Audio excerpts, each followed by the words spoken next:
الذي أسرى بعبده ليلا من مسجد الحرام إلى المسجد الأقصى إلى آخر الآية. وقال النبي صلى الله عليه وسلم في الحديث النبوي لما فرغ سليمان بن داود دعا ثلاثا وقال النبي صلى الله عليه وسلم أعطيتهما اثنان.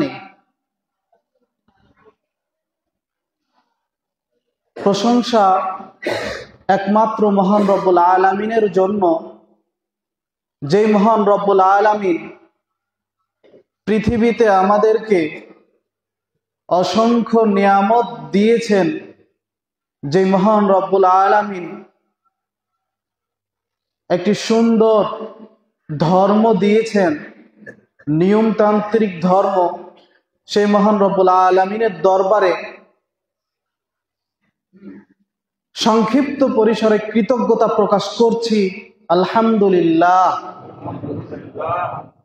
দরুদ ও সালাম বর্ষিত হোক শেষ নবীর প্রতি, যার অক্লান্ত পরিশ্রমে আমরা শান্তির ধর্ম ইসলামকে পেয়েছি। সেই নবীর প্রতি লক্ষাধিক দরুদ বর্ষিত হোক। আমরা দরুদ আদায় করছি, আল্লাহুম্মা সাল্লি আলাই, আল্লাহুম্মা বারিক আলাই, আল্লাহুম্মা আমিন। প্রিয় দ্বীনী মুসল্লিগণ, আজকে খুতবার আলোচনার বিষয় পবিত্র ভূখণ্ডের দ্বিতীয় অংশ। উল্লেখিত বিষয় সম্পর্কে এক গুরুত্বপূর্ণ বয়ান পেশ করার চেষ্টা করব ইনশাআল্লাহ। দ্বীনী মুসল্লিদেরকে অনুরোধ জানাচ্ছি, ইতিহাস ধারাবাহিকভাবে বর্ণনা করব, মনোযোগ সহকারে শ্রবণ করবেন। যুবক ভাইদের প্রতি দৃষ্টি আকর্ষণ করছি, আপনাদের মেধাকে শক্ত করে ধারণ করে সেই বুঝ অনুযায়ী ইতিহাস বুঝে থাকবেন। আলোচনা চলছিল পবিত্র ভূখণ্ড নিয়ে। যেই পবিত্র ভূখণ্ডের কথা বলছিলাম, সেই ইব্রাহিম আলাইহিস সালাম থেকে শুরু করে নিয়ে আমরা পৌঁছে গিয়েছিলাম মূসা আলাইহিস সালামের মৃত্যুর সময় পর্যন্ত। স্মরণ করিয়ে দিতে চাই, ইব্রাহিম আলাইহিস সালামের নির্মিত যেই মসজিদ, বসবাসের যেই ভূখণ্ড, এই ভূখণ্ড যুগে যুগে প্রতিটি নবী, প্রতিটি রাসূল এই ভূখণ্ডে তাদের জীবন অতিবাহিত করে এসেছেন। তার ওই ধারাবাহিকতায় বলছিলাম, মূসা আলাইহিস সালাম মৃত্যুবরণ করার আগে আকাঙ্ক্ষা করে গিয়েছিলেন তার কবরটা যেন বাইতুল মাকদিসের পাশেই হয়। অনুরূপভাবে তার পাশেই দেওয়া হয়। মুহাম্মদ সাল্লাল্লাহু আলাইহি সাল্লাম যেই বাণী আমাদেরকে দিয়ে গিয়েছেন যে মূসা আলাইহিস সালামের কবর বাইতুল মাকদিসের খুব নিকটেই রয়েছে। মূসা আলাইহিস সালামের মৃত্যুর পর এরপরে বনী ইসরাইলদের নিকট আবার অত্যাচার শুরু হয়। তাদের নিকট আরেকজন নবী আছে, স্যামুয়েল নবী, তাওরাতে যার নাম উল্লেখ রয়েছে। এই নবী যখন আগমন করলো, তখন তারা তাদের নিকট চাইল যে আমাদের নিকট আরেকজন বাদশা দেন, আল্লাহর কাছে বাদশার আবেদন করেন, যেই বাদশা আমাদেরকে ওই নগরী রক্ষা করে আমাদের হাতে তুলে দিবে। কিন্তু সেই নবী যখন চাইলেন, মহান রব্বুল আলামিন তালুত বাদশা নামে একজন বাদশাকে প্রেরণ করলেন। যেই বাদশার আমলে দাউদ আলাইহিস সালাম যুবক বয়সে বেড়ে উঠছিলেন। দাউদ আলাইহিস সালামের বয়স ছিল 17 থেকে 18 বছর। খেয়াল রাখবেন, দাউদ আলাইহিস সালামের বয়স ছিল 17 থেকে 18 বছর। তখনও তিনি নবুয়ত পান নাই। দাউদ আলাইহিস সালামের নেতৃত্বে জালেম শাসকের হাত থেকে ফিলিস্তিন বাইতুল আকসা উদ্ধার করেন। তখন তাকে নবুয়ত দেওয়া হয় এবং তিনি নবী হন। দাউদ আলাইহিস সালাম পৃথিবীবাসীর মধ্যে দাউদ আলাইহিস সালামকে রাজত্বের বৈশিষ্ট্য দিয়েছেন। দাউদ আলাইহিস সালাম যিনি সেখানে বসবাস শুরু করেন এবং তার সন্তান সুলাইমান আলাইহিস সালাম সেখানেই বেড়ে ওঠেন। তার সন্তানকে নিয়ে দাউদ আলাইহিস সালাম বাইতুল আকসা দ্বিতীয়বার নির্মাণ করেন। প্রথমবার নির্মাণ করেছিলেন ইব্রাহিম আলাইহিস সালাম, দ্বিতীয়বার পুনরায় দাউদ আলাইহিস সালাম তার সন্তানকে নিয়ে বাইতুল আকসা, ফিলিস্তিনে যেটা অবস্থিত, এই বাইতুল আকসাকে নির্মাণ করেন দ্বিতীয়বার। যেই বাইতুল আকসার মধ্যে যেই পাথরগুলো ছিল এগুলো বিভিন্ন অঞ্চলের খুব গুরুত্বপূর্ণ দামি পাথর দ্বারা নির্মিত এই মসজিদ, এই বাইতুল আকসা। যেই বাইতুল আকসাতে জিনদেরও সহযোগিতা ছিল, যেটা প্রমাণ পাওয়া যায়। জিনরা সহযোগিতা করে এই বাইতুল আকসা নির্মাণ করেন। এভাবে বেড়ে ওঠেন তার সন্তান সুলাইমান আবনে দাউদ। সুলাইমান আবনে দাউদ যখন মসজিদটি নির্মাণ করেন, নির্মাণ করে সালাত আদায় করে একটি দোয়া করেছেন। নির্মাণ করে সালাত আদায় করে মহান রব্বুল আলামিনের কাছে দোয়া করেছেন। আল্লাহর নবী সাল্লাল্লাহু আলাইহি সাল্লাম তিনি বর্ণনা করছেন যে ক্বালা রাসূলুল্লাহ সাল্লাল্লাহু আলাইহি সাল্লাম লাম্মা ফারাগা সুলাইমান ইবনে দাউদা, যখন সুলাইমান ইবনে দাউদ এই মসজিদটি নির্মাণ করেন, ফাসাআলাল্লাহু, আল্লাহ রাব্বুল আলামিন সাআলাল্লাহু, আল্লাহ রাব্বুল আলামিনের কাছে চাইলেন সুলাইমান যে আমাকে তিনটি বিষয় দান করুন। খেয়াল রাখবেন, সুলাইমান আলাইহিস সালাম তিনটি জিনিস আল্লাহ রাব্বুল আলামিনের কাছে চাইলেন। এক, সুলাইমান আলাইহিস সালামকে আমরা জানি যে পাক পাখালি, পশু প্রাণী, এমনকি বাতাসেরও নিয়ন্ত্রণের ক্ষমতা সুলাইমান আলাইহিস সালামকে মহান রব্বুল আলামিন দান করেছেন। এবং পৃথিবীর সব থেকে বেশি ভূখণ্ডের শাসন ক্ষমতা, রাজত্ব দিয়েছিলেন সুলাইমান আলাইহিস সালামকে। তিনটি দোয়ার মধ্যে প্রথম যে দোয়াটি করেছিলেন যে আল্লাহ আমাকে যেই রাজত্ব দেওয়া হয়েছে কিয়ামত পর্যন্ত এই রাজত্ব যেন পৃথিবীর আর কোনো বান্দাকে আপনি দান না করেন, এই দোয়াটা করেছিলেন। খেয়াল করুন, সুলাইমান আলাইহিস সালাম দোয়া করেছিলেন, তার মধ্যে এক নাম্বার দোয়া হচ্ছে পৃথিবীতে আমাকে যে রাজত্ব দেওয়া হয়েছে এই রাজত্ব কিয়ামত পর্যন্ত কোনো মানবকে, কোনো জাতির বান্দাকে যাতে করে এই রাজত্ব না দেওয়া হয়। দ্বিতীয় দোয়া করেছিলেন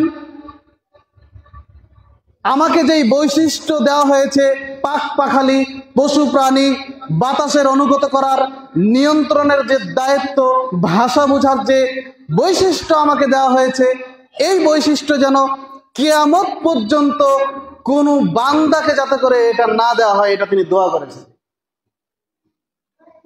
তিন নাম্বার দোয়া করেছেন আল্লাহ এই মসজিদের মধ্যে মান সাল্লা রাকাতাইনি, যেই 2 রাকাত সালাত আদায় করবে এই মসজিদের মধ্যে এসে, সে যেন মায়ের পেট থেকে বের হয়ে যেমন নিষ্পাপ হয়ে বের হয়ে আসে, আল্লাহ যে এই মসজিদে এসে 2 রাকাত সালাত আদায় করে, আল্লাহ রাব্বুল আলামিন তুমি ওই বান্দাকে মায়ের পেট থেকে এসে যেমন নিষ্পাপ হয়ে আসে, ওই বান্দাকে আপনি নিষ্পাপ করে দিয়েন।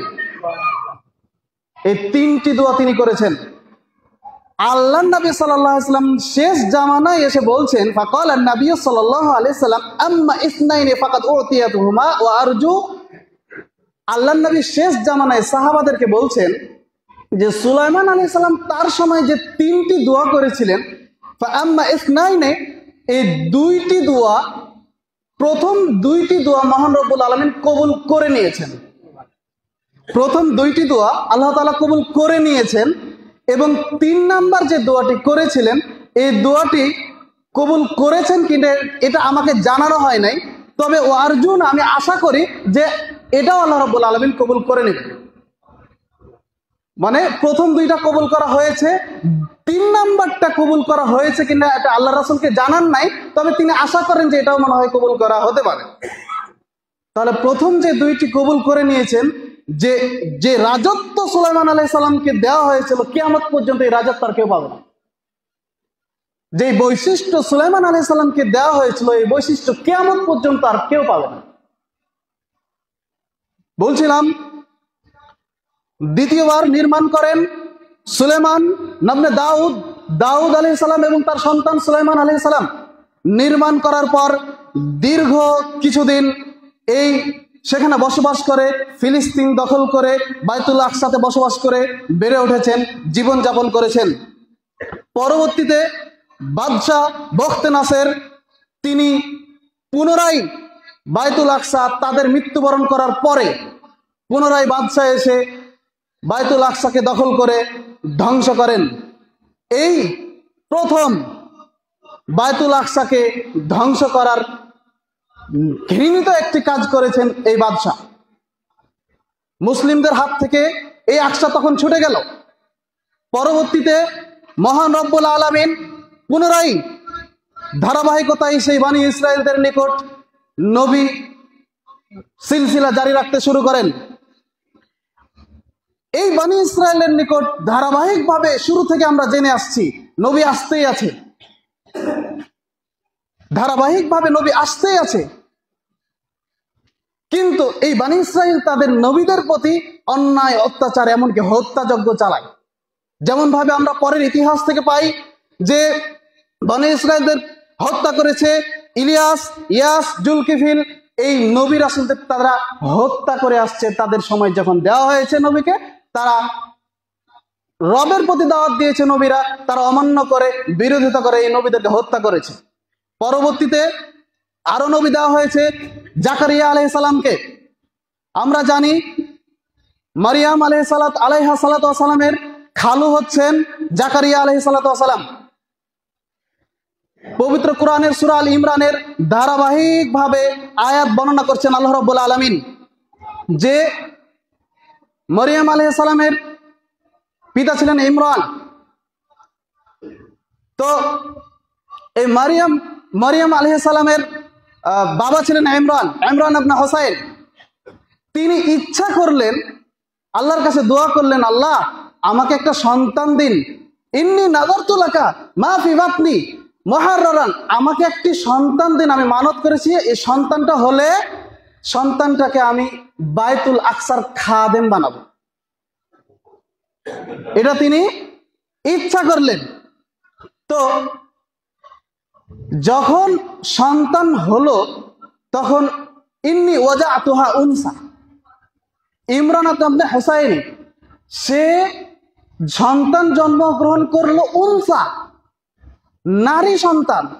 তখন তিনি আল্লাহকে বলছেন, আল্লাহ আমি তো চাইছিলাম যে একজন ছেলে সন্তান হবে যাকে আমি খাদেম হিসাবে মসজিদের খাদেম বানাবো, এটা মানত করেছিলেন। কিন্তু সন্তান হলো কি উনসা, মানে মহিলা সন্তান। তারপরও তিনি আল্লাহ রাব্বুল আলামিনকে বলে মারিয়াম আলাইহিস সালামকে মসজিদুল আকসার খাদেমা হিসাবে তিনি নির্ধারণ করেন। সুবহানাল্লাহ, চিন্তা করেছেন একজন মহিলাকে ওই মসজিদুল আকসা, যে ফিলিস্তিনে যে আকসা অবস্থিত, এই আকসার খাদেমা হিসাবে মারিয়াম আলাইহিস সালাম ছিলেন। এরপর এর দেখাশোনার দায়িত্ব ছিল জাকারিয়া আলাইহিস সালামের, তার খালু। যখন জাকারিয়া আলাইহিস সালাম এসে দেখলেন যে মারিয়ামের ঘরে আনমৌসুমি ফলমূলে ভরা, সে সেখানে খাবার খাচ্ছে, জাকারিয়া আলাইহিস সালাম এসে জিজ্ঞেস করলেন, ইয়া মারিয়াম আন্না লাকি, আর তোমার নিকট কি রয়েছে? এগুলো কোথায় পেলে তুমি? এগুলো তো আনমৌসুম ফল, এখন তো পাওয়া যায় না, কোথায় পেলে তুমি? তখন মারিয়াম আলাইহা সালাতু ওয়াস সালাম বললেন, মিন ইনদিল্লাহ, এটা আল্লাহর নিকট থেকে পাঠানো হয়েছে। সুবহানাল্লাহ, চিন্তা করছেন? বলছিলাম বাইতুল আকসা যার খাদেমা ছিলেন মারিয়াম আলাইহা সালাতু ওয়াস সালাম, যেখানে থেকেছেন, বসবাস করেছেন, এই মারিয়াম আলাইহা সালাতু ওয়াস সালামের জান্নাতে এত সুন্দর সুন্দর ফলমূল দেখে, আগ্রহ দেখে, আল্লাহর নিয়ামত দেখে ইয়াহইয়া এর বাবা দোয়া করেন, আল্লাহ আমাকে একটি সন্তান দান করুন। তখন সন্তান হলো ইয়াহইয়া, এবং নামটি আল্লাহ রাব্বুল আলামিন নির্বাচন করে পাঠালেন। অথচ তিনি বয়স্ক ছিলেন, বয়স্ক অবস্থায় তার স্ত্রী বন্ধা ছিলেন, বন্ধা অবস্থায় ইয়াহইয়া আলাইহিস সালাতু ওয়াস সালাম জন্মগ্রহণ করেছেন। বলছিলাম এই বাইতুল আকসা ভূখণ্ড, জাকারিয়া আলাইহিস সালাম, ইয়াহইয়া আলাইহিস সালাম, মারিয়াম আলাইহা সালাতু ওয়াস সালাম, এমনকি ঈসা আলাইহিস সালাতু ওয়াস সালাম সেখানেই বেড়ে ওঠেন। এটি হচ্ছে বাইতুল আকসা, পবিত্র ভূখণ্ড। যুগে যুগে নবী রাসূলরা এখানে জীবিকা নির্বাহ করে গিয়েছে, বসবাস করে গিয়েছে, দাওয়াত দিয়ে গিয়েছে, এখানেই গমন করেছে। এটি হচ্ছে পবিত্র ভূখণ্ড। পরবর্তীতে শেষ জামানায় যখন রাসূল সাল্লাল্লাহু আলাইহি সাল্লামের জামানা আসলো, তখন প্রথম রাসূল সাল্লাল্লাহু আলাইহি সাল্লামের জামানায় প্রথম বাইতুল আকসা সম্পর্কিত যে ঘোষণাটি আসলো, সেটি হচ্ছে পবিত্র কোরআনের আয়াত অবতীর্ণ হলো গলিবাতুর রুম, সূরাতুর রুমের মধ্যে। গলিবাতুর রুম, রোমরা পরাজিত হলো। তাহলে প্রথম যে বাইতুল আকসা সম্পর্কিত কথা আসছে সেটা হচ্ছে এটা।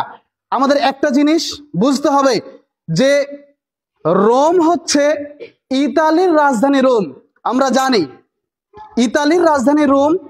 এই রোমটা বলা হতো ইউরোপকে, এবং পারস্য, যেটা হাদিসের ভাষায় আসছে, এই পারস্যটা বলা হয় ইরানকে। ইরানকে বলা হয় পারস্য, আর রোমকে, ইউরোপকে বলা হয় রোম। তখন বলা হতো, যেটা এখন বর্তমান ইতালির রাজধানী। রোমে অবস্থান করত আহলে কিতাবরা, যাদেরকে কিতাব দেওয়া হয়েছে, অর্থাৎ আসমানি কিতাব যাদেরকে দেওয়া হয়েছে তাদেরকে বলা হতো আহলে কিতাব। তারা বসবাস করত ইউরোপে। এবং অগ্নি পূজক, এরা হচ্ছে পারস্যে অবস্থান করত, তার মানে ইরানে। এরা হচ্ছে অগ্নি পূজক।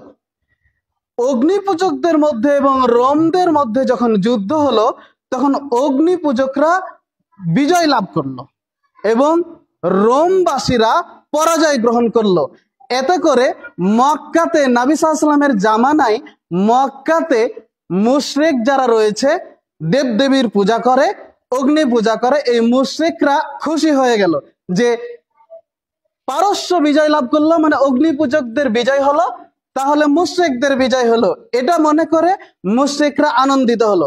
আল্লাহর নবীরা কষ্ট পেলেন, সাহাবারা ব্যথিত হলেন যে আহলে কিতাব যারা আমাদের উত্তরসূরি আহলে কিতাব, তারা পরাজিত হলো, এ বলে কষ্ট পেলেন। পরবর্তীতে বদর যুদ্ধের সময়কালে, ওই সময় এসে প্রায় 7 থেকে 8 বছর পর পুনরায় রোম এবং পারস্য যুদ্ধ হলো, এবং এবার রোমেরা বিজয় লাভ করলো আর পারস্যরা, ইরানরা হেরে গেল। তখন আল্লাহর নবী এবং সাহাবারা তখন আনন্দিত হলেন এবং মুশরিকরা তখন কষ্ট পেলেন। এখন কথা হচ্ছে, আল্লাহর নবী সাল্লাল্লাহু আলাইহি সাল্লাম পৃথিবীতে তখন নবুয়ত নিয়ে বসবাস করছিলেন। তখন পূর্বের সব ধর্ম বাতিল, মুহাম্মদ সাল্লাল্লাহু আলাইহি সাল্লামের ধর্ম চলমান। এমত অবস্থায় আহলে কিতাবরা বিজয় লাভ করার কারণে আল্লাহর নবীরা খুশি হলেন। আগে আহলে কিতাবরা পরাজয় গ্রহণ করার কারণে আল্লাহর নবীরা ব্যথিত হয়েছেন। আজকে আমরা যারা বলি যে ফিলিস্তিন যদি কোনো এমন মুসলিমদের হাতে যায়, যেই মুসলিমরা তুলনামূলক ভালো, আকীদাগতভাবে হলে অতটা ভালো না হলেও তুলনামূলক অন্য সঠিক আকীদাগত মানুষদের থেকে ভালো, তো মুশরিকদের সাথে যদি তারা যুদ্ধ করে জিতে যায়, তাহলে আমাদেরকেও আনন্দিত হওয়া উচিত রাসূলের এই ভাষ্য অনুপাতে। বুঝাতে পারি নাই? আমরা মনে করি যে এখনো যদি বাইতুল আকসা খ্রিস্টান থেকে আহলে কিতাবরা গ্রহণ করে, তাহলে আমাদের অন্ততপক্ষে সাপোর্ট ওইভাবে না করলেও মনে একটু আনন্দ হওয়া উচিত। কিন্তু এরকম না যে ওরা ইখওয়ানি। সম্পূর্ণ যদি আহলুস সুন্নাহ ওয়াল জামাত না নেয় এই আকসাটা, তাহলে কোনো ফায়দা নেই, যেই নিবে নেই, কোনো সমস্যা নাই। কোন দেশে যদি এখনো যুদ্ধ হয় মুশরিক এবং আহলে কিতাবদের মধ্যে, তো আমরা বলি দুটাই বাদ, এদের পক্ষ নেওয়া যাবে না। কিন্তু সাহাবারা দেখেন আনন্দিত হয়েছেন, ব্যথিত হয়েছেন। তুলনামূলক যেটা ভালো নাই থেকে সেটা গ্রহণ করতে হবে। এরপরে বলছিলাম যে যখন পারস্যরা হেরে গেল, রোমরা ইউরোপরা জিতে গেল, সেই যুদ্ধে রাসূল সাল্লাল্লাহু আলাইহি ওয়াসাল্লাম সাহাবারা আনন্দিত হলেন।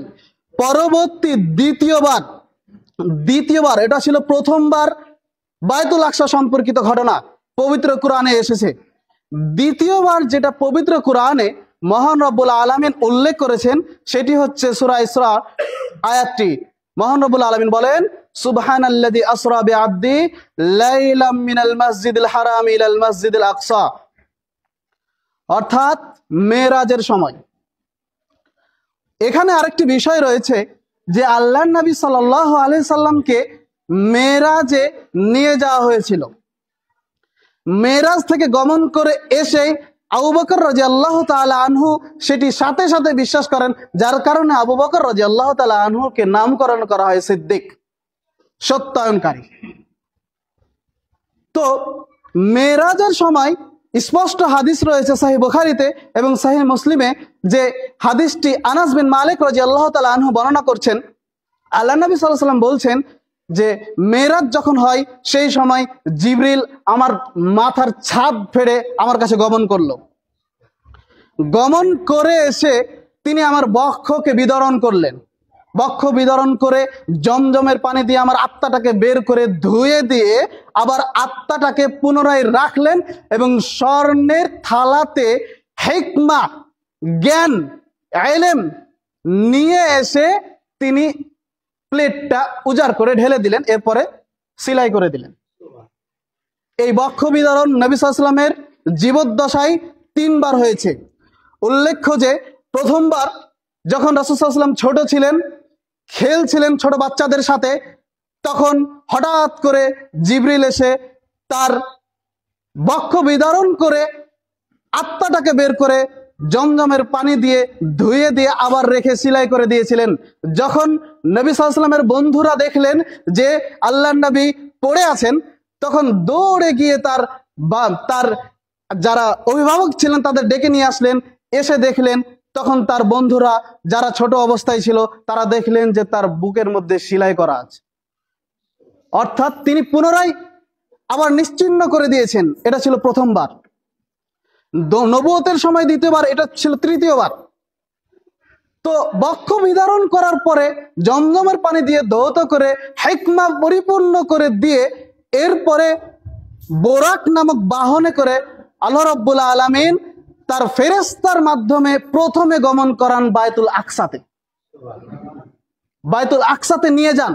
আল্লাহর নবী ওই বাহনটা সম্পর্কে হাদিস দিয়ে অনুবাদ করলে প্রিয় উপস্থিতি অনেক সময়ের ব্যাপার, আমি সংক্ষিপ্তভাবে বর্ণনা করছি।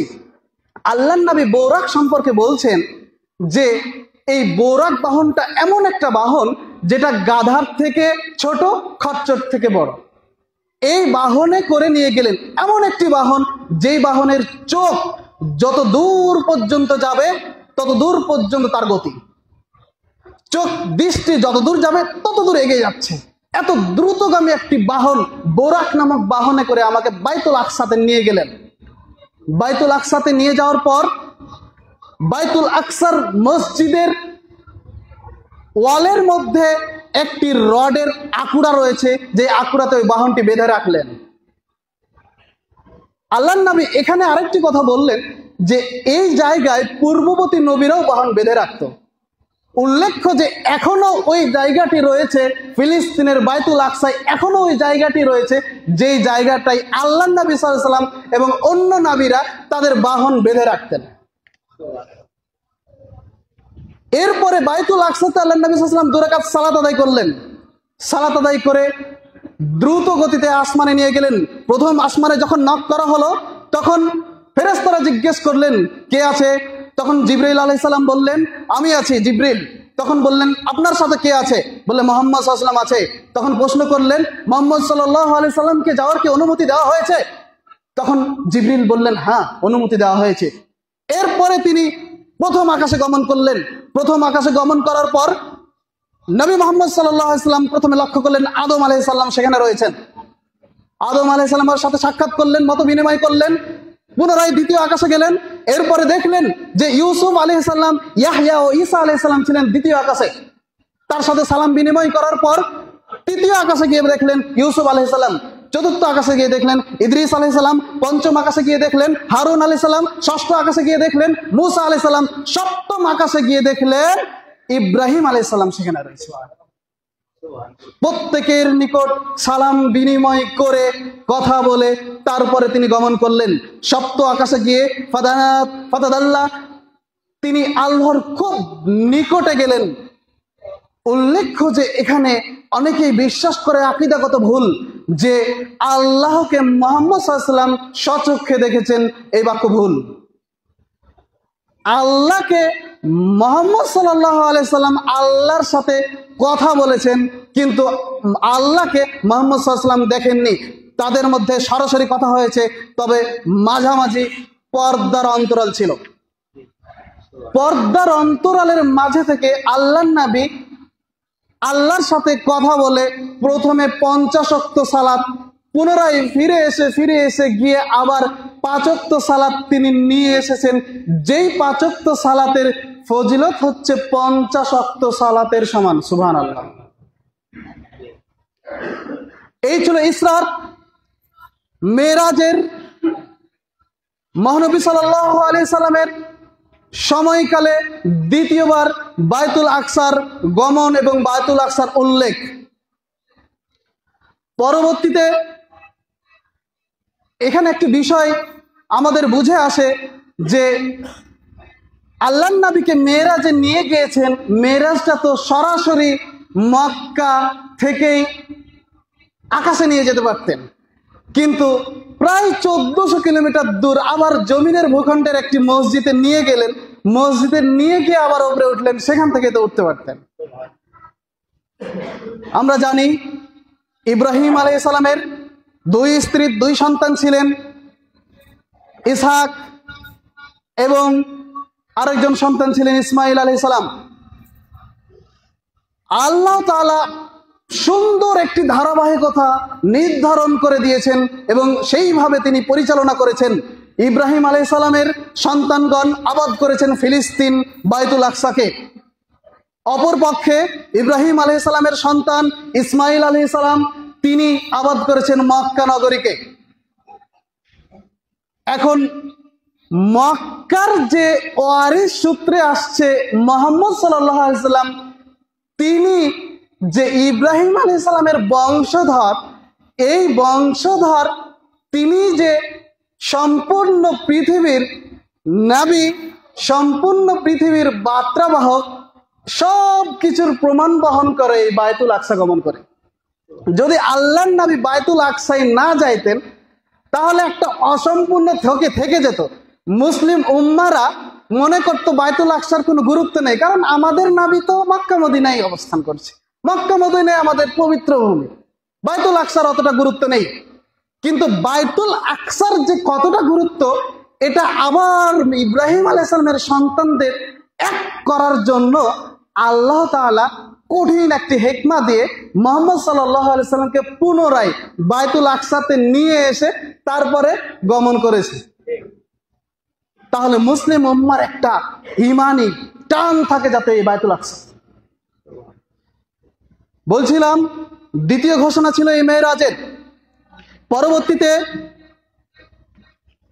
আল্লাহর নবীর সময় ঘোষণা আসছে যে বায়তুল আকসার দখল করার জন্য। তিনি তার সেই সময় সৈন্যবাহিনী প্রেরণ করলেন।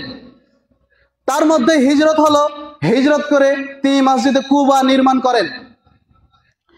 মসজিদে কুবা নির্মাণ করার সময় কিন্তু নির্মাণ করেন বায়তুল আকসার দিক দিয়ে, কারণ তখন কিবলা কোথায় ছিল? বায়তুল আকসা। মুসলিম উম্মার প্রথম কিবলা কোথায়? বায়তুল আকসা। সেদিকেই নির্মাণ করেন। প্রায় 17 মাস পরে বায়তুল আকসা যখন আল্লাহর নবী দেখছেন যে বায়তুল আকসা দিকে আমরা সালাত আদায় করছি, মনে একটি সন্দেহ সংশয় তৈরি হচ্ছে, প্রশান্তি পাচ্ছে না, তখন আল্লাহ রাব্বুল আলামিন পবিত্র কোরআনের আয়াত অবতীর্ণ করে কেবলা পরিবর্তন করে দিলেন। কদ নারা তাকাল্লুবা ওয়াজহিক। আল্লাহ বলছেন যে আমি মনে করছি যে তুমি খুব অশান্তি ফিল করছো, অতএব আজ থেকে তুমি পবিত্র মক্কার দিকে ফিরে সালাত আদায় করো। পুনরায় তিনি ঘুরিয়ে সালাত আদায় শুরু করলেন। সুবহানাল্লাহ। তো হুদায়বিয়ার সন্ধির সময় ছিলেন আবু সুফিয়ান। এই আবু সুফিয়ান তখন মুশরিক ছিলেন।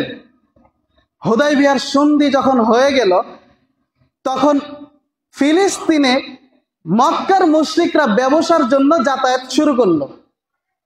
তার আগে কিন্তু বনিবনা না হওয়ার কারণে যুদ্ধ লেগেই থাকতো। আল্লাহর নবী যখন হুদায়বিয়ার সন্ধি ঠিক করলেন, তখন তিনি প্রসেস পেলেন যে এখন দাওয়াত দেওয়া যায় ফিলিস্তিনবাসীকে। এই জন্য তিনি চিঠি প্রেরণ করলেন বাদশাহ হেরাক্লিসের নিকট। খেয়াল রাখবেন, হুদায়বিয়ার সন্ধির সময় চিঠি প্রেরণ করলেন। তখন আবু সুফিয়ান মুশরিক ছিল, তার বাহিনী নিয়ে মক্কা থেকে তখন গমন করলেন ফিলিস্তিনে ব্যবসার জন্য। সেখানে ব্যবসা বাণিজ্যের জন্য গমন করলেন, আর এই দিকে চিঠি প্রেরণ করলেন। বাদশাহ হেরাক্লিস যখন চিঠিটা পেলেন, তখন চিঠিটা জানতে পারলেন যে এটা মক্কা থেকে এসেছে। আর তিনি খবর পেয়ে গেলেন মক্কার কিছু লোক ব্যবসা বাণিজ্যের জন্য এখানে এসেছে। তখন তিনি চিঠি পড়া বাদ দিয়ে তিনি বললেন, মক্কার ওই লোকদেরকে আগে ডাকো। ডেকে বলছে, আমার কাছে একটি চিঠি এসেছে মক্কা থেকে, তো মোহাম্মদ নামের চিঠি পাঠিয়েছে, তোমরা কি মোহাম্মদের কেউ নিকট আত্মীয় রয়েছ যে মোহাম্মদকে চেনো? তখন হাদিস বলছি, হাদিসের বাংলা অনুবাদ বলছি, হাদিসটি বর্ণনা করেছেন আব্দুল্লাহ ইবনে আব্বাস। যখন এই প্রশ্নটি করলো, তখন আবু সুফিয়ান বলছে যে আনা আকরাবুহুম নাসাবান, আমি খুব নিকটে রয়েছি মুহাম্মদ সাল্লাল্লাহু আলাইহি ওয়াসাল্লামের।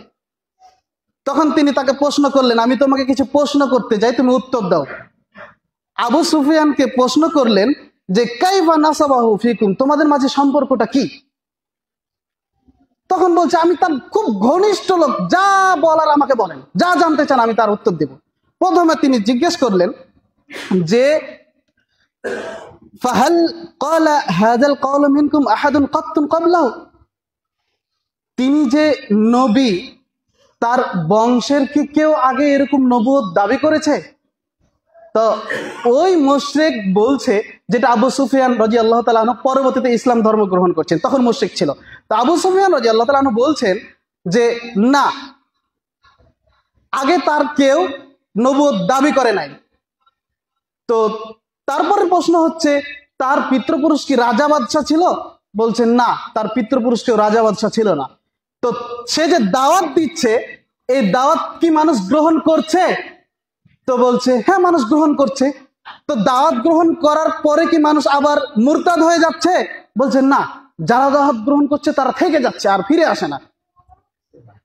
এরপরে এভাবে অনেকগুলো প্রশ্ন করলো। প্রশ্ন করার পরে বলছে যে তাহলে সে সত্য নবী। কারণ আমি মনে করেছি, বাদশাহ হিরাক্লিস বলছে, আমি মনে করেছিলাম যে তার পূর্বপুরুষে যদি কেউ নবুয়ত দাবি করতো, তাহলে বুঝতাম সেও তার ধারাবাহিকতায় দাবি করছে, তার মানে মিথ্যে না। তার পূর্বপুরুষ যদি রাজা বাদশাহ হতো, তাহলে মনে করতাম সে রাজত্বকে ফিরিয়ে নিয়ে আসার জন্য আবার নবুয়ত দাবি করছে, কিন্তু না, রাজা বাদশাহ তো কেউ ছিল না। এরপর বলছে যে যদি তার দাওয়াত মিথ্যে হয়, তাহলে তার নিকট এত মানুষ যাবে না, আর এত মানুষ গেলে আবার ফিরে আসবে সত্য বুঝে। তার মানে যেহেতু ফিরে আসে না, তার দাওয়াত সঠিক রয়েছে। সব কিছু জানার পরে তখন তো হুদায়বিয়ার সন্ধি হয়ে গিয়েছিল। তো বলছে সে কি চুক্তি ভঙ্গ করে? তো বলছে এতদিন চুক্তি ভঙ্গ করেনি, তবে এখন হুদায়বিয়ার সন্ধি করেছি, জানি না চুক্তি ভঙ্গ করতেও পারে।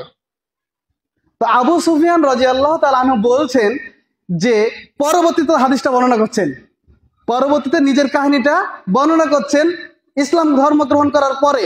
তখন বলছেন ওই সময় যদি আমার লজ্জা না থাকতো, তাহলে আমি সবগুলো মিথ্যা কথা বলতাম। তো আমার লজ্জা ছিল, এ কারণে আমি হেরাক্লিস বাদশাকে আমি তখন মিথ্যে কথা বলি নাই। একজন মুশরিক থেকে আল্লাহর নবীর ওপর মিথ্যে কথা বলতে পারে নাই। একটাই অপশন পাইছিল যে চুক্তি করেছে, এটা জানি না ভঙ্গ করতেও পারে, এই কথাটাই শুধু বলতে পারছিল, আর কোনো মিথ্যে কথা বলতে পারে নাই। তখন বাদশাহ হেরাক্লিস বলছিলেন যে মোহাম্মদকে খবর দিও, এই ভূখণ্ড, তখন সে অবস্থান করছিল বাইতুল আকসায়, এই ভূখণ্ড সে যদি সঠিক নবী হয়ে থাকে তাহলে এই ভূখণ্ড তারই হবে, এই ভূখণ্ড তারই হবে। সেই ভবিষ্যৎবাণী করে গিয়েছে বাদশাহ হেরাক্লিস। এই ছিল প্রথম চিঠি দেওয়া বাইতুল আকসা কেন্দ্রিক বাদশাদেরকে এবং তার জাতিদেরকে ইসলাম ধর্মের। এভাবে সময় শেষ হয়ে গেছে। পরবর্তীতে আল্লাহ নবী সাল্লাল্লাহু আলাইহি সাল্লাম শেষ সময় মৃত্যুর আগ মুহূর্তে সৈন্যবাহিনী প্রেরণ করেন, যেই সৈন্যবাহিনীকে বলা হয়েছে যে তার আগে আরেকটি মর্মন্তুদায়ক কষ্টের কাহিনী রয়েছে। যুদ্ধের, মোতার যুদ্ধের কথা বলছিলাম, যে প্রথমে তিনি 3000 সৈন্য দিয়ে তাদের সেনাপতি নির্ধারণ করলেন জায়েদ বিন হারিসাকে। মোতার যুদ্ধ, জায়েদ বিন হারিসাকে তিনি সেনাপতি নির্ধারণ করলেন 1 নাম্বার, এবং বলে দিলেন যে 2য় নাম্বার সেনাপতি হবে জাফর, 3য় নাম্বার সেনাপতি হবে আব্দুল্লাহ বিন রাওয়াহা। তিনি আগে নির্ধারণ করে দিলেন। দেখেন, সেনাপতি থাকে 1 জন, তিনি নির্ধারণ করলেন 3 জন। তার মানে স্পষ্ট বোঝা যায় যে প্রথম সেনাপতি নিহত হবে, 2য় সেনাপতিও নিহত হবে, এটা স্পষ্ট বোঝা যায়। কারণ যদি না পারে তাহলে 2য় সেনাপতি কাজ চালিয়ে দিবে, যুদ্ধ পরিচালনা করবে। 2য় সেনাপতি যদি অক্ষম হয় তাহলে 3য় সেনাপতি পরিচালনা করবে যুদ্ধ। রাসূল সাল্লাল্লাহু আলাইহি ওয়াসাল্লাম প্রায় বুঝে গিয়েছিলেন যে অবস্থা খারাপ। অনুরূপই ঘটল, হত্যা হয়ে গেল। আমরা লম্বা কাহিনী আমরা জানি, শুধু বলতে চাচ্ছি যে শেষ সময় এসে মুহাম্মদ সাল্লাল্লাহু আলাইহি ওয়াসাল্লাম সৈন্যবাহিনী প্রেরণ করলেন। সৈন্যবাহিনী প্রেরণ করে মুহাম্মদ সাল্লাল্লাহু আলাইহি ওয়াসাল্লাম অসুস্থ হয়ে যখন মারা গেলেন, তারপরে আবু বকর রাদিয়াল্লাহু তাআলা আনহু খেলাফত গ্রহণ করলেন। সংক্ষিপ্তভাবে শেষ করছি, সময় শেষ। খেলাফত গ্রহণ করার পরে যখন দেখলেন যে মুহাম্মদ সাল্লাল্লাহু আলাইহি ওয়াসাল্লাম মৃত্যুবরণ করলো, মক্কা এবং মদিনার অবস্থা খুবই দুর্বল হয়ে পড়লো।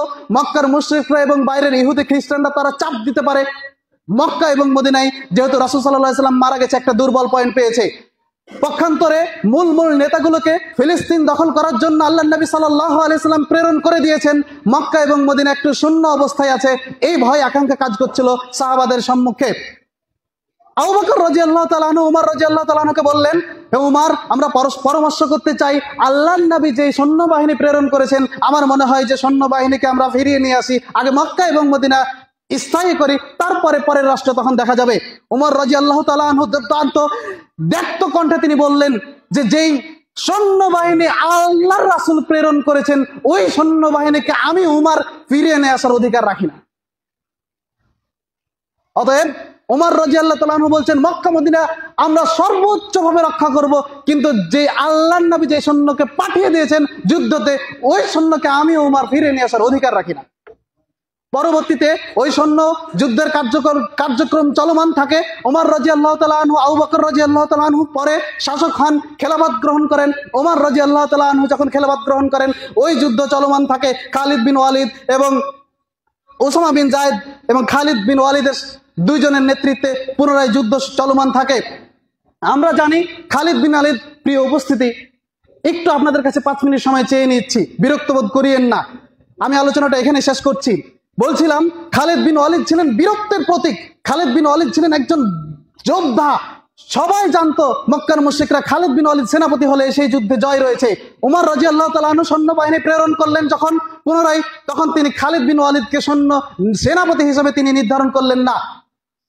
তিনি বললেন যে সকলের ধারণা আছে খালিদ বিন ওয়ালিদ গেলেই জিতবে, তো আমি খালিদ বিন ওয়ালিদকে ছাড়াই ইসলামের জয় দেখাবো। খালিদ বিন ওয়ালিদকে বাদ দিয়ে তিনি উসামা বিন জায়েদ এবং তারপরে আরেকজন সৈন্যবাহিনীকে প্রেরণ করলেন। তিনি প্রমাণ করতে চেয়েছিলেন শুধু খালিদ বিন ওয়ালিদের জন্য ইসলাম জয় নয়, ইসলাম যে কারো জন্য জয়, ইসলাম ঈমান দিয়ে যে যুদ্ধ করবে তার জন্য জয়। এই প্রমাণের জন্যই, আল্লাহর কসম করে বলছে, এই প্রমাণের জন্য শুধু ওকে আমি সেনাপতি দেই নাই, যাতে করে মুসলিম উম্মাহ বুঝতে পারে। তারপরে যখন শেষ সময়ে এসে সব কিছু দখল করে নিল, ফিলিস্তিনের যত শহর রয়েছে সব দখল করে শেষ মুহূর্তে যখন বাইতুল আকসা দখল করবে, তখন সেটা হাতে ছিল খ্রিস্টানদের। প্রবেশ করবে এই মুহূর্তে যখন খ্রিস্টান পাদ্রী অবস্থান করছে, খ্রিস্টান পাদ্রী এসে যখন দেখলো যে এই লোক দখল করতে আসছে তার বাহিনী নিয়ে, সর্বোচ্চ 4000 বলা হয় যে সাহাবা সেখানে উপস্থিত ছিল, সেখানে এসে যখন দখল করতে আসে, খ্রিস্টান পাদ্রী তাদের যে পূর্বসরী ইতিহাস ছিল সেই ইতিহাস পড়ে দেখে না এই ব্যক্তি বাইতুল আকসা দখলকারী নয়। তখন তিনি বলছেন তোমাদের মালিককে, তাকে ডাকো, কারণ তার আগে থেকে জানতো যে বাইতুল আকসা দখল করবে এই বৈশিষ্ট্যওয়ালা লোক। তখন ওমর রাদিয়াল্লাহু তাআলা আনহু খেলাফতের দায়িত্বে ছিলেন, তাকে ডাকলেন। ওমর রাদিয়াল্লাহু তাআলা আনহু একজন গোলামকে নিয়ে উটে করে সেই বাইতুল্লাহ থেকে আসলেন বাইতুল আকসা, প্রায় 1400 কিলোমিটার। উমর তখন ছিল খলিফা, উমর একজন গোলামকে নিয়ে আসলেন উটে করে। বুঝুন, উটে করে এসে তিনি 50-50 একটি শর্ত করলেন যে তুমি 50 চড়ে থাকবে, আমি টানবো রশি ধরে, আমি চড়ে থাকবো, তুমি 50 রাস্তা রশি ধরে টানবে। অথচ একজন গোলামের সাথে সমন্বয় করছে। আর আমরা একটু উপরে উঠে বলি আমি কি আর ড্রাইভার হতে পারি, তুমি চালাও। যখন তিনি আকসাতে প্রবেশ করবেন তখন ভাগে ছিল উমর রাদিয়াল্লাহু তাআলা আনহু রশি ধরে টানছিলেন, আর ভাগে ছিল গোলামটি চড়ে থাকবে। যখন খ্রিস্টান পাদ্রীরা সকলেই দেখলেন যে প্রবেশ করছে উটের রশি ধরে টানতে টানতে অর্ধ বিশ্ব জাহানের খলিফা উমর, আর গোলাম বসে রয়েছে, তখন তারা একটু তুচ্ছভাবে হেসে বলল এটাই কি তোমাদের বাদশা? তখন আবু উবাইদা ইবনে জাররাহ ছিলেন ওই সময় সেনাপতি। তখন তিনি বললেন যে আমরা লজ্জায় মাথা নিচু করে দিলাম যে আমাদের অর্ধজাহানের শাসক সে আসছে এভাবে হেঁটে, এবং তার জামাটা ছিল সেলাই করা পট্টি লাগা, ওমর রাদিয়াল্লাহু তাআলার জামাটা ছিল। আমাদের বাদশা এরকম, আমরা লজ্জাবোধ করলাম। তখন খ্রিস্টান পাদ্রী একটু সাইডে এসে যখন বললেন যে আব্দুল্লাহ ইবনে জাররাহ যখন বললেন যে ইয়া আমিরুল মুমিনিন, আপনি তো একটু ভালোভাবে আসতে পারতেন আজকের দিনটা। তখন তিনি বলছেন, ওমর রাদিয়াল্লাহু তাআলা বলছেন আজকের এই দিনটা মুসলিমদের বিজয়ের দিন। আমরা ছিলাম মুশরিক, আমাদের কোনো পিতৃপুরুষ, আমাদের কোনো ধনাঢ্য ছিল না, আমরা ছিলাম গরিব। আজকে আমাদের ইসলামের যে জয়, আমাদের যে রাজত্ব আমরা দেখিয়ে দিলাম, আমাদের কিছুই ছিল না, আজকে আমরা যে জয় লাভ করলাম আমাদের সবই আছে, আমরা দেখিয়ে দিলাম, এইটাই আমাদের প্রমাণ। সুবহানাল্লাহ। ফিলিস্তিন জয় হলো ওমর রাদিয়াল্লাহু তাআলা আনহুর মাধ্যমে, বাইতুল আকসা জয় হলো। এরপরে সে বাইতুল আকসা পুনরায় দেখলেন যে ইহুদিরা একটি পাথরে ইবাদত করছে, সেজদা করছে। একটি সোনালী মিনার রয়েছে, দেখবেন, লক্ষ্য করবেন, সোনালী মিনার রয়েছে, তার সামনে আরেকটি মিনার রয়েছে মাটি কালার, সেটা ওই মিনারটা তৈরি করেন ওমর বিন খাত্তাব, এবং সেখানে মসজিদ নির্মাণ করে সালাত আদায় করলেন। যাকে বলা হলো যে আপনি এখানে নির্মাণ করেন, বলছে না, যেখানে ইহুদিরা সাজদা করে তাদের পবিত্র পাথর মনে করে, এখানে কখনো মুসলিম উম্মাহ সাজদা দিতে পারে না। তার সামনে, পিছনে না, তার সামনে তিনি মনে তৈরি করে সেখানে সাজদা দিয়ে সালাত আদায় করেন। এই ছিল বীরত্ব, মুসলিমদের বীরত্ব, মুসলিমদের ক্ষমতা, মুসলিমদের ঈমান ছিল এটা যে ফিলিস্তিন বাইতুল আকসা দখল করে সেখানে বসবাস করেছে। প্রত্যেক যুগের নবী রাসূলরা বসবাস করেছে। আর আমাদের ঈমান, আমাদের সব কিছু চলে যাচ্ছে, আমরা সব ছেড়ে দিচ্ছি, নিয়ে যাও, নিয়ে যাও। প্রিয় উপস্থিতি, সময় শেষ হয়ে গেছে। আমি দুঃখ প্রকাশ করছি সময় একটু বেশি নেওয়ার জন্য। মহান রব্বুল আলামিন আমাদের ঈমানকে জাগ্রত করুন, আল্লাহুম্মা আমিন। আল্লাহ রাব্বুল আলামিন আমাদের সঠিক দিন বোঝার তৌফিক দান করুন, আল্লাহুম্মা আমিন। ওয়া মা আলাইনা ইল্লাল বালাগ। ইন্নাল হামদুলিল্লাহ নাহমাদুহু ওয়া নাস্তাঈনুহু ওয়া নাস্তাগফিরুহু ওয়া নাউযু বিল্লাহি মিন শুরুরি আনফুসিনা